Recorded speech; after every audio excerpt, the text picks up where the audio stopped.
We should be good. All right. Okay, good. So let's see. This is Friday, October 25th. And honestly, I don't know where 2024 went. It has been nonstop. Yeah, it has And been. we have less than 2 weeks left to November 5th. Um, before we get into the book and everything, Bob, what are you thinking is going I know we're going to record again next week with Arthur, but what Right. are you thinking? What the hell's going to happen? Last week I was going through a period where I felt like Harris was in trouble because the polls kept narrowing. Uh, but I am becoming more and more confident that she's going to pull it out. And I don't even know if it's going to be close. I don't know. It seems like Trump just keeps talking stupid, and the more he does it, the more I think it's going to hurt him. And if you watch the Harris town hall yesterday, it was so upbeat, uplifting, happy, um, and the contrast between Trump's town hall on the same day, which was dark and nasty and uh, disgusting. Um, I don't know. I just think that she's going to pull it out.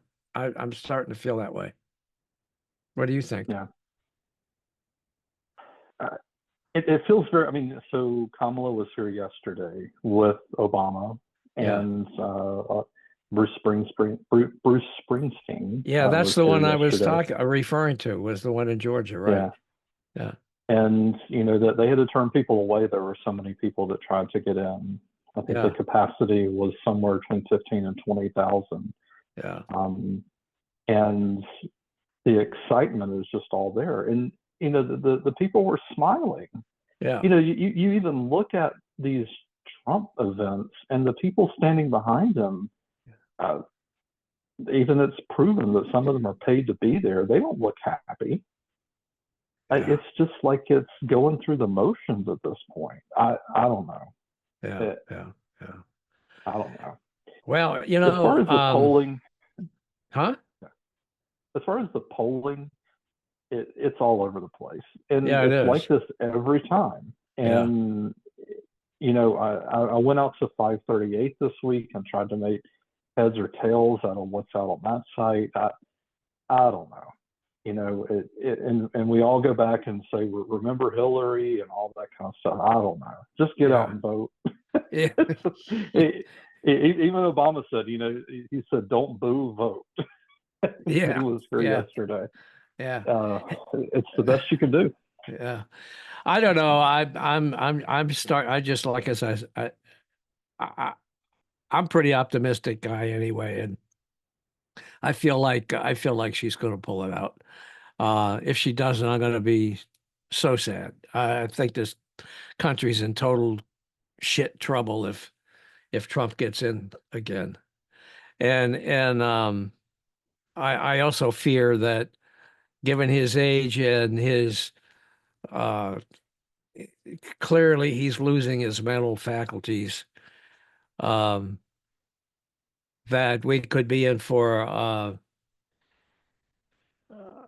JD Vance presidency if Trump wins next week, and that would just be horrible.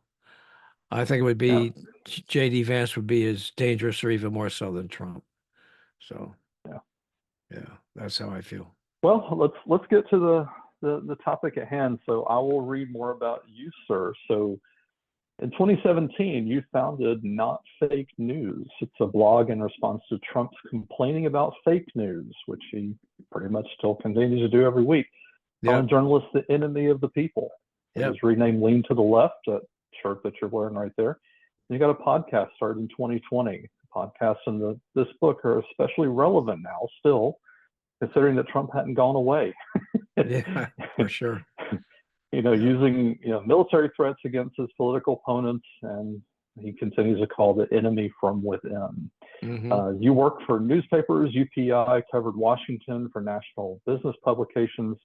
The company GNet Strategic Communications assisted trade associations with their communications needs. During your career, you also worked on Capitol Hill. We've talked about this in past episodes as the press secretary and chief of staff to Reps Forsyth, Florino, and you're a Pennsylvania native and Maryland transplant, and you're now over in Myrtle Beach, South Carolina. So you have another book. It's released today. Is that right? That's right. It's a sequel to my previous books published in 2020.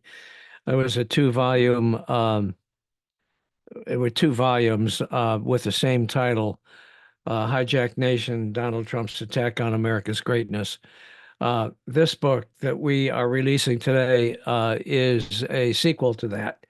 The first two volumes tracked using essays from our blog site, tracked the Trump presidency from the time from about 2017 through 2020 and the election. And then this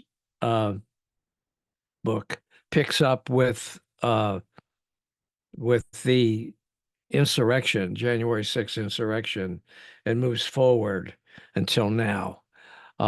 Again, using essays, providing what I consider to be kind of a virtual play-by-play of key developments, key political developments with Trump and the MAGA Republicans at its core. And so we decided that to do this updated version. We didn't make the decision until late August, which means that the book is now just being published, and we had to really rush it into print. But my feeling is that it'll stand the test of time because these blogs, these essays, track the developments in real time that occurred, and I'm very proud of it. I have a co-author, C.J. Waldron, who is a friend of mine. He's a college professor, English professor, but he's a very, very astute political analyst, and he lives here in Myrtle Beach, South Carolina as well. He's really from upstate New York. And then there are some contributions from another writer, Susie Hutchinson, V. Susan Hutchinson. She's also here in South Carolina. And the two of them, Waldron and Hutchinson, did an absolutely outstanding series of articles about Project 2025, taking it apart topic by topic. And this book contains that. I'm not sure which chapter it is. I think it might be chapter 3. At any rate, it provides a detailed discussion of the implications from Project 2025, and it's worth picking up just for that reason, for that piece. And I'm very proud of it. These guys did a great job. Yeah, for sure. As you kind of go through that, and I want to say it's been a while, but it was a project of an idea that I had some time back, and it was around when Trump went into power, and it's still out there. It's a service called ResistBot. Yeah. And anybody can get to it. You go to resist.bot. It's a website. And what they do a really good job of is they'll just ask you for your address, and then they'll do the matching of who your elected officials are. Mm-hmm. And anytime you want to write to your elected officials, they will facilitate that. Okay. Do you just want to send an email? Do you want to send a fax? Do you want to actually send a letter? But the other thing at the end, if you just want to send a private communication, that's fine. But they ask you a key question. Do you want to publish what you just sent in a couple of different ways? Maybe as a letter to the editor, maybe as just online. And that got me thinking, how many of these opinions, which this is a lot of what you have in this book here, just go in the toilet when you have a contrary political opinion that goes to an elected official. And I guess for the journalistic side of this, it could happen on both sides. That you've got an opinion coming in. It's most all the time, we've talked to this, it's going to be read by a staffer.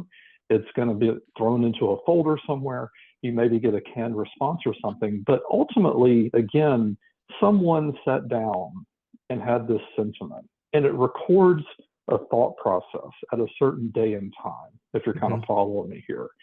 And it's documented. And how cool would it be to even expand this project to have, cataloging of these ideas? The worst thing, and with this whole book banning BS that's going on right now, the last thing we would want to do is that these books get banned or someone, throw them in the trash or something like that. No, this is history that is literally getting written, and I think it's valuable. And historians, I think, will look back and find this very interesting. Yeah. Well, my feeling is that this book provides as I said, is kind of a walkthrough of what's happened during these past years. And yes, admittedly, it's written from a politically progressive point of view. It is not favored reading by right-wingers, by maggots, by certainly Trump supporters. But it's no holds barred either. I mean, we just all the way through. It's really sound, pointed discussion, taking apart the actions of Donald Trump and his supporters on the major topics of the day, whether it's the environment, abortion, racism, education, health, all of that. And those are all topics that I cover twice a week in my podcast, which is also leantotheleft.net /podcast. And I'm very proud of that podcast. And Robert, your participation in my special Dixie Dems monthly episodes is much appreciated. I enjoy it very much. Well, we look forward to it. But even, some of the stuff that you talked about here, that it reminds me, last fall I did an episode with, of all names, the guy's name is Ben Hamilton. So, I mean, how about having a very American name, right? So he was at he was in DC on January 6th when all that stuff went down. And he has a lot of similar values that you and I have just talked about over the past couple of minutes. And he's calling it the Chasing History Project. And basically he's just, documenting this stuff that, and to put my, I hear it from some of my family members sometimes, that they want to talk about, well, the Confederacy will never die and all this kind of stuff. And well, I mean, this is history too. If you want to bitch and complain that you want to keep the history of the Confederacy around, then, by all means, this is more history that needs to be kept around as well, right? That's right. Whether you like it or not. Yeah, for sure. Or, the particular spin that we hear, put on these events and such. Well, one of the things we do talk about in various blogs in this book, as well as on my podcast, is the divisiveness that takes place in this country right now politically. Families being separated by political views, friends being separated for the same reason, and why is that? And what can be done about it? And I think it's a big problem, but I do think that if Kamala Harris wins this election, it'll be a big step towards resolving all of that. Although I do believe that there will be a period of of real discord that will take place after the election, especially if it's close. And Trump tries to claim once again that the election was stolen, because that's a fearful thing. I've done interviews with several knowledgeable uh, authors and other experts who worry that we could be in for another period of violence like occurred on January 6th, perhaps even worse than that, if he should lose narrowly. So I'm pulling for a wipeout by Kamala Harris. That's what I'm pulling for. Yeah. I mean, even, you sent some excerpts of the book here. I mean, you talked about the geniuses of the insurrection. Yeah. And I'm sorry, folks, some of these people, they're just not very smart. Yeah. Yeah. That, Tell me about it. You know what? I, I, I did a piece. It's in the book. It was published in March of last year. Uh, the geniuses of the insurrection. Some of the less than brilliant protesters who stormed the Capitol and were subsequently arrested, including a man, get this, who sent a selfie from the Capitol to his girlfriend's brother.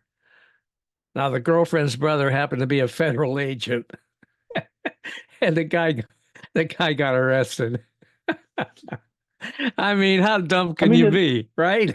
and most federal employees are career federal employees. They have pretty good benefits, pretty good Yeah, pay. they do. Absolutely.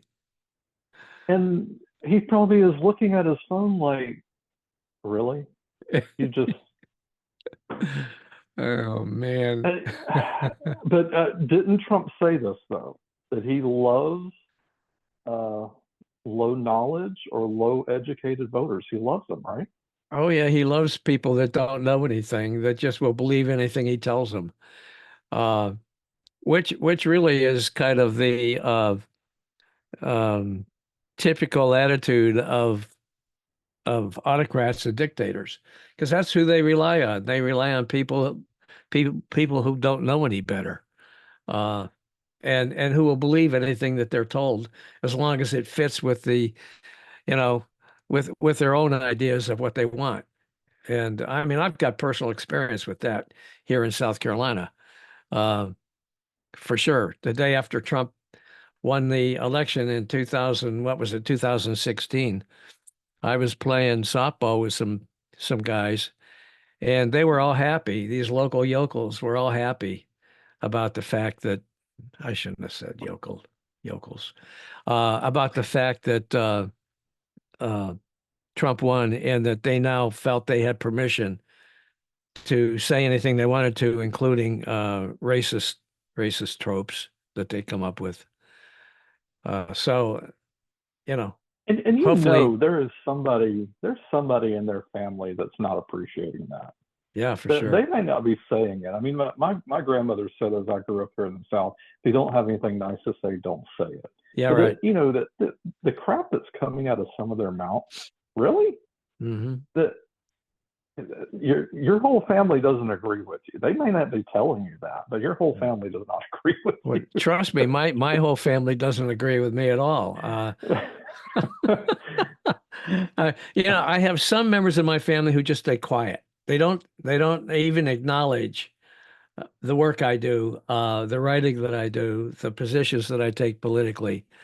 They don't even acknowledge it. On the other hand, I have a brother who doesn't even talk to me because, and a nephew who refuses to talk to me because they are strong Trump supporters and they will not listen to any kind of reason at all, period. That's it. And Yeah. you know, and as far as friends are concerned, I'm really wary when I talk with people who I don't know very well about mentioning any kind of political viewpoints here in South Carolina, because you never know what somebody might do. I mean, people run around here with guns hanging off their belts, so you never know. Well, the guy in Arizona this week had 120 guns in his house and 250,000 rounds of ammunition. One guy. Now, Yeah, that's I saw a picture on I don't know, Facebook or YouTube or where I saw it online somewhere of this guy who was standing in line at a fast food joint ordering a hamburger, and he had two big pistols strapped to his belt, and he had an AK-47 over his shoulder in a frickin' fast food joint. Really? well, speaking of this whole thing about intelligence and smartness, he's probably going to end up shooting himself. Yeah, probably so. All right. Now, speaking of intelligence and smartness, now what do you think about some of the stuff that Trump's been coming up with? Like, for example, Haitians eating dogs and cats in Ohio. The size of Arnold Palmer's privates, and so on. I mean, what do you think about all of that? Well, so PBS. So we were yesterday. I had some friends park at our house to go to the rally because they live way on the other side of town. And we were looking for where to find the rally, and we just happened to tune into PBS because we thought we might see it there. And there were actually mental health professionals talking about his mental state right now. And they kept prefacing their comments several times that, I have not, actually been in a room with this man, but things that I see is that, the words like dementia, Alzheimer's, hardening of the arteries, I think used to be a term for some of this, right? Yeah. Yeah. And they want to put him back in the White House in this state. Yeah. Well, some of the things that we tracked in our book, I just want to kind of highlight a few of them if I can. And these come from really chapter 1, where we get into the insurrection and all of that. Chris Waldron wrote a piece in May about the possibility of a rapist being returned to the White House. And I did a piece on Trump's convictions in the Stormy Daniels hush money case. And then in June, Waldron wrote about Trump's whining and misdirections resulting from his conviction and the Republican sycophants who support his claims. And he did a great piece on how Trump's convictions, have Republicans' heads exploding, which I thought was pretty funny. I did a graphic. I'm not a graphics artist, but I was able to come up with a graphic. Oh, I know. I used AI. AI is coming in handy. Anyway, I used AI to create an image of Republicans and Trump with their heads exploding. It was pretty funny. And that picture is not in the book, but that discussion is. And then, as I said, didn't one of them Lindsey Graham, because Lindsey. Oh Graham yeah, absolutely. Oh yeah, our favorite senator in South Carolina here. Yeah. And he who said Trump was a danger to this country and now is his biggest ass kisser. I guess I can say ass kisser. You already did. Anyway, I did already, right? Oh, and so, like I said, chapter 3 talks about Project 2025 and all of the horrible things that would occur if those provisions in that 800-page manifesto from the right-wing nutcases in the Republican Party, if they were ever to be implemented. I mean, could you believe them trying to regulate? I'm not even what they're trying to do with abortion is horrible. But how about contraception? Why the hell are they involved with contraception? Well, the one argument is that we're not birthing enough babies. Yeah. They think that the population is dwindling, and that any measures out there to stop Oh, babies I from being get it. born are just Yeah, because they're millionaire, gazillionaire corporate buddies need peons to work in their factories. And so they mhm. need to have a new supply of peons born so that in the future they have enough workers. Is Yeah, that what's behind it? yeah, and that trickle down economics never worked, but they're still going to try to make it work. So Yeah, yeah, yeah, It's a yeah, bunch of yeah. bullshit.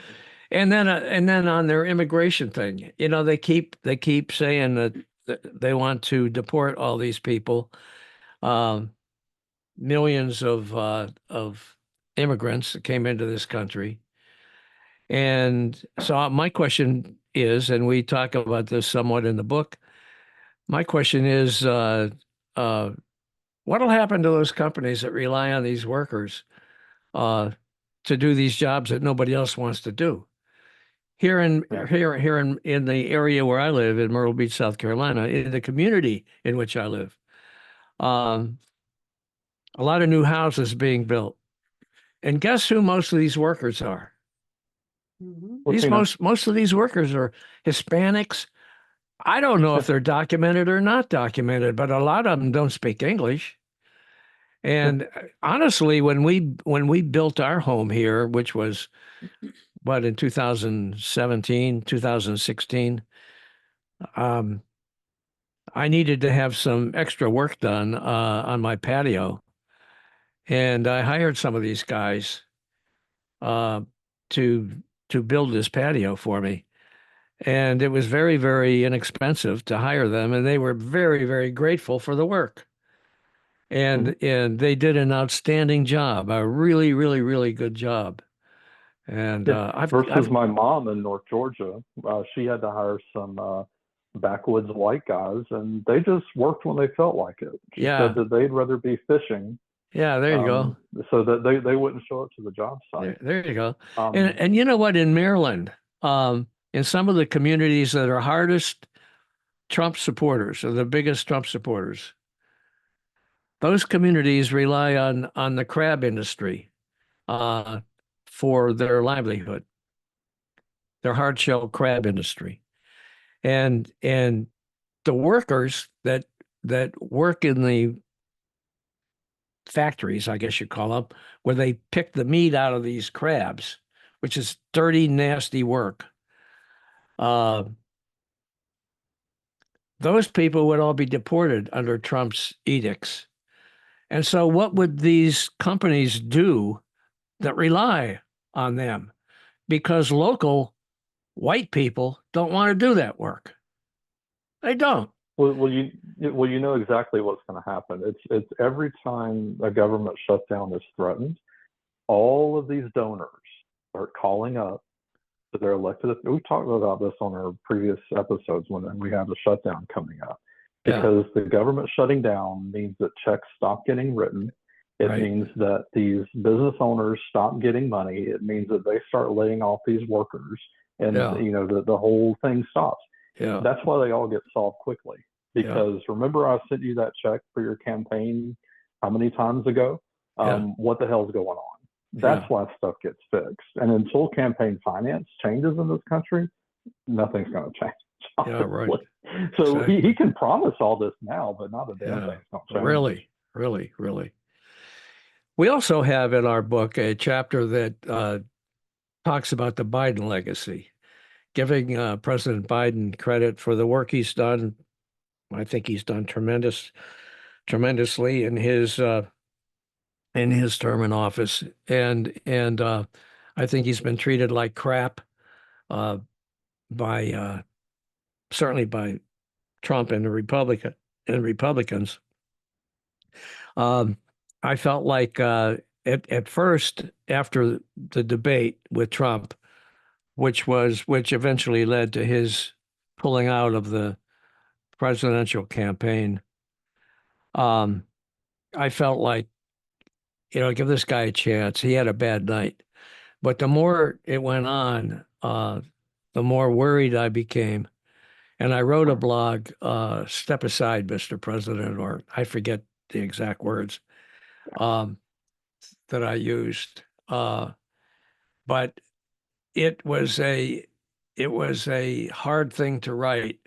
I felt like he really was being treated badly. But the fact of the matter is that the presidency requires someone who is of vigorous health, of vigorous mentality, and not somebody who gets confused and mixed up all the time. But that's what's happening to Trump right now. And he gets it out, makes these speeches. He doesn't even know what the hell he's saying half the time. And people are leaving because they can't stand it. They just get sick of all this whining and carrying on and all this dark stuff. That's why I think he's going to lose, because I just think most people are sick of it.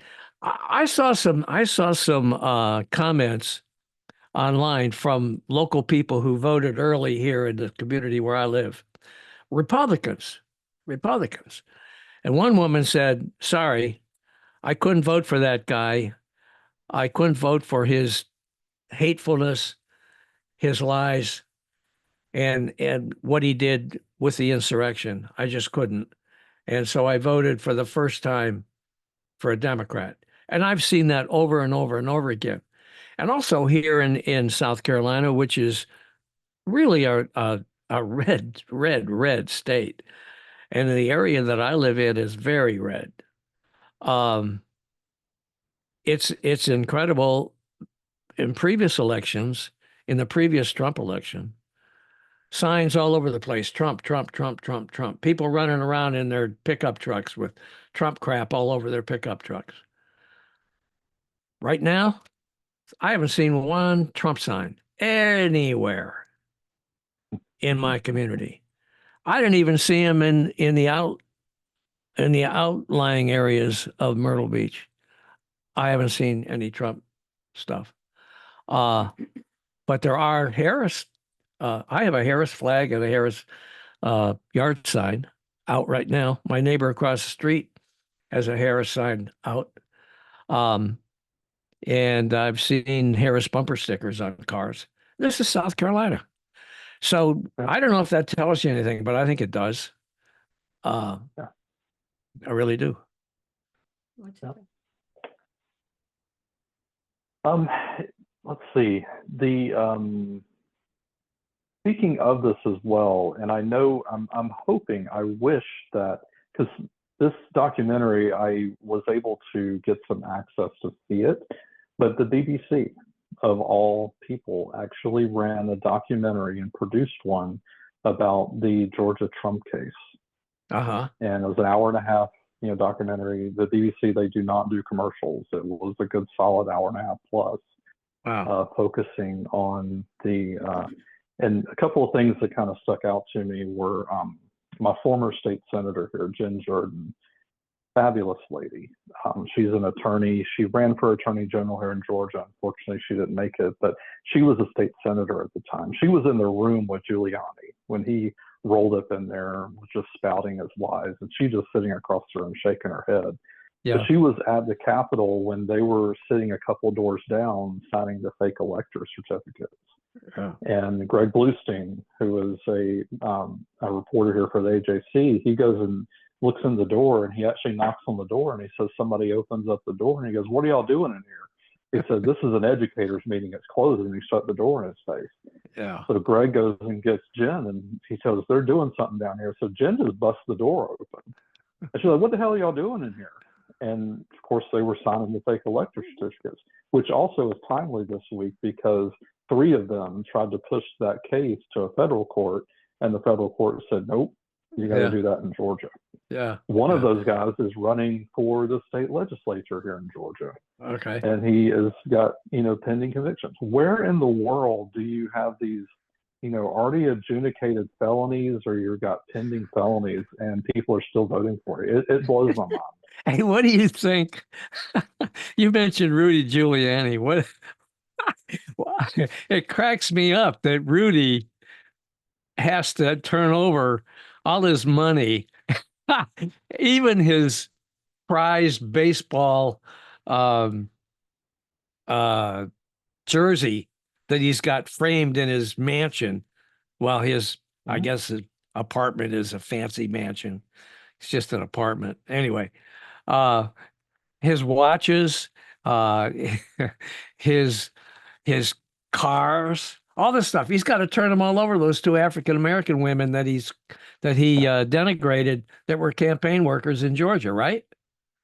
Yeah, and actually, this documentary goes deeper than, and maybe I missed it, and maybe I guess this has been in other places, but this documentary goes into grave detail. Yeah. They talk about the video evidence that they Oh were yeah. presenting Yeah. and all that kind of stuff, and all of this crazy nonsense that We need to Giuliani see and these that other here in this people. country. I tried to open it I up and know. I couldn't get Yeah. into it. And people want to gripe about the news media. I've had journalists tell me, Robert, that's not news and things like Hmm. that. And I'm actually getting chill bumps as I'm talking about this. But yes, Hmm. this is the kind of stuff that people really need to see. It has Yeah. footage, from an officer at Ruby Freeman's house. Yeah. She had people, knocking on her door, Right. sitting on the street, and it has Yeah. the officer literally going between Yeah. her and going out to the guy in the car and saying, Yeah. "What are you doing here?" He goes, "I just want to talk to her." He's like, "She doesn't want to talk to you. Go away." Yeah. I mean, it literally has that footage, Yeah. with it's insane that all Wow. that is probably Wow. still going to go down with this Yeah. stuff. Well, the idea of this judge ordering Rudy Giuliani to pay all this money to these two women that were um, poll workers who he denigrated. I just think that's it. Just so what a great solution to that problem. Yeah. I mean, Bless imagine his how heart. Rudy Giuliani feels having to turn over all his assets that he worked for his whole life to Bless these his heart. folks. I know, I know. Hey, you know what? I wanted before we close this up, if you don't mind, I'd like to just give some highlights about how this book closes out Sure, because sure. it's got some just some bullet points. Some of the chapters, or some of the not chapters, but some of the essays that are included. Uh, yes, they talk about the presidential campaign. There's one, Harris Ignites the Democrats, that I wrote shortly after she was anointed by the Democrats to be the candidate to replace Joe Biden. Uh, Harris ignites the Democrats, and she has. She really has. And I know here locally, the Democratic Party, which has always been, you know, in tough The minority. times. Yeah, well, they are in the minority, but the attitudes here are just so upbeat. I'm having dinner tonight with one of the officials from the county Democratic Party, and I can't wait to hear what he's got to say going into this election. Uh, Waldron wrote a piece that's in this chapter, J.D. Vance as the next Sarah Palin, where he speculates uh, what his vice presidency, would be like, and how he compares to Sarah Palin, who cost uh, who is Sarah Palin, the vice presidential candidate The Arizona with? guy, John McCain. Oh no, no, no, no! It was Senator John McCain, Yes. and yeah, and his biggest mistake was picking her. Uh, So I have to say about JD Vance, I don't know if you've seen it circling around. There is a video where JD Vance is preparing for a Zoom interview, like what we're doing here. yeah, Have you seen it yet? Where uh-uh, on his screen, he sees his name mirrored. yeah, So, but that's by design, JD. yeah. When the video is actually broadcast, it's not backwards. Uh-huh.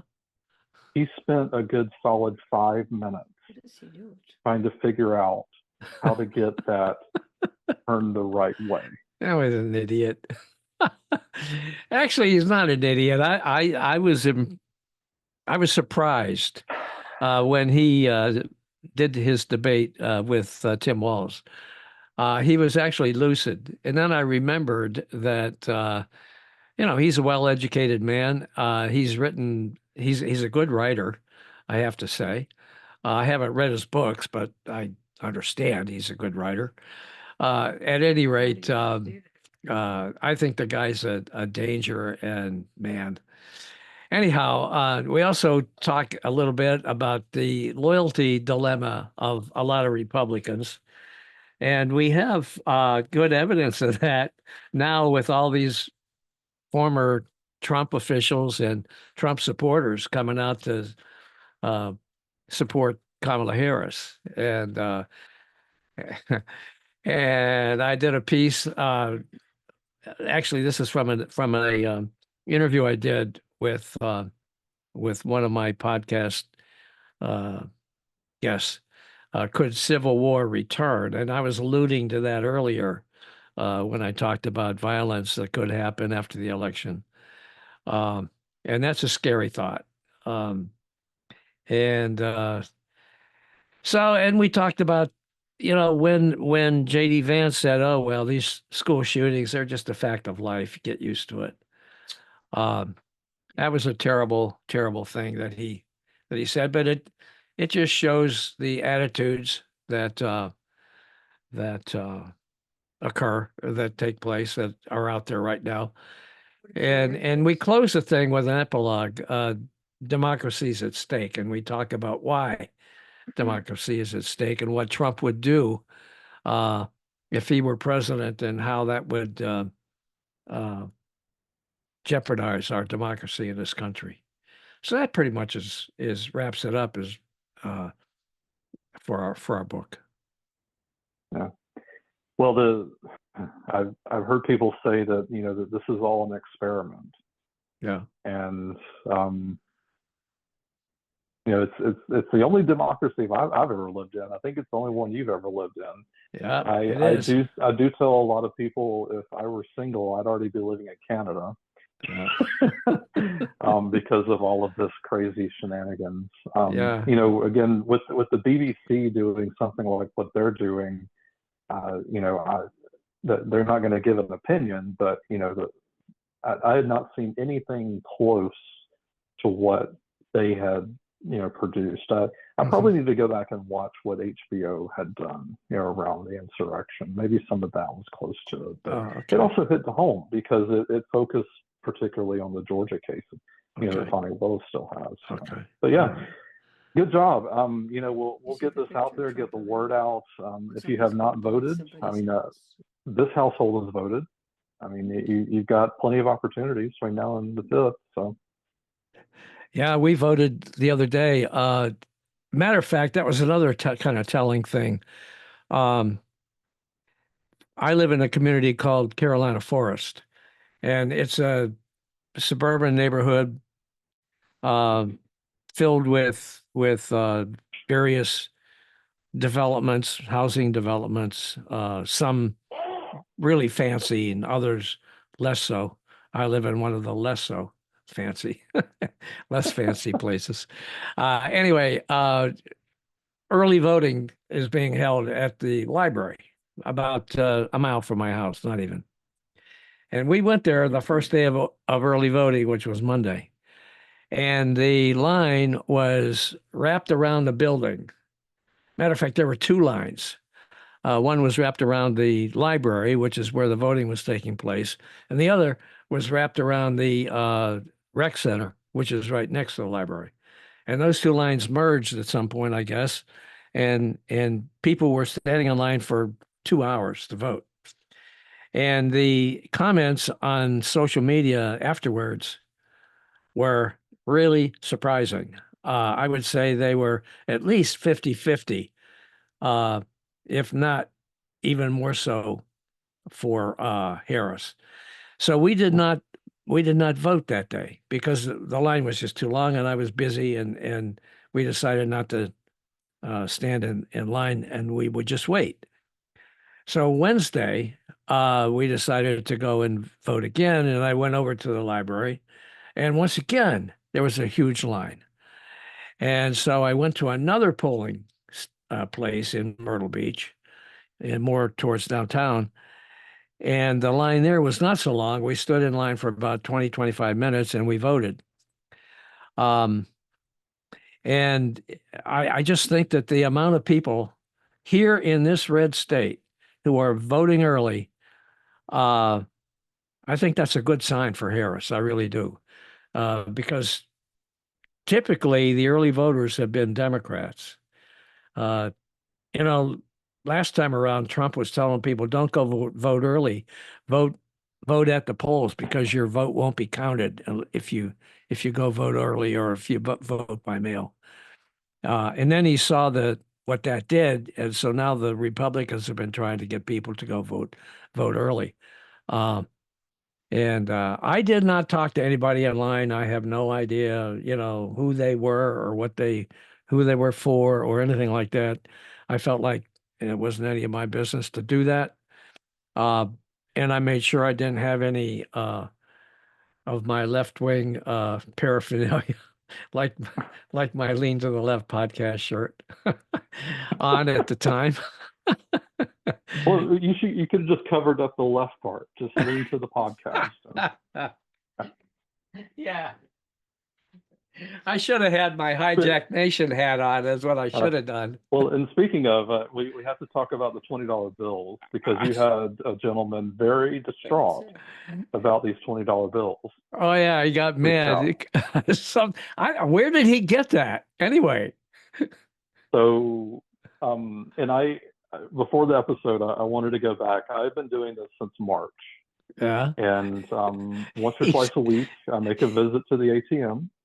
And I put in, $20 bills that have a stamp, and I take out ones that don't.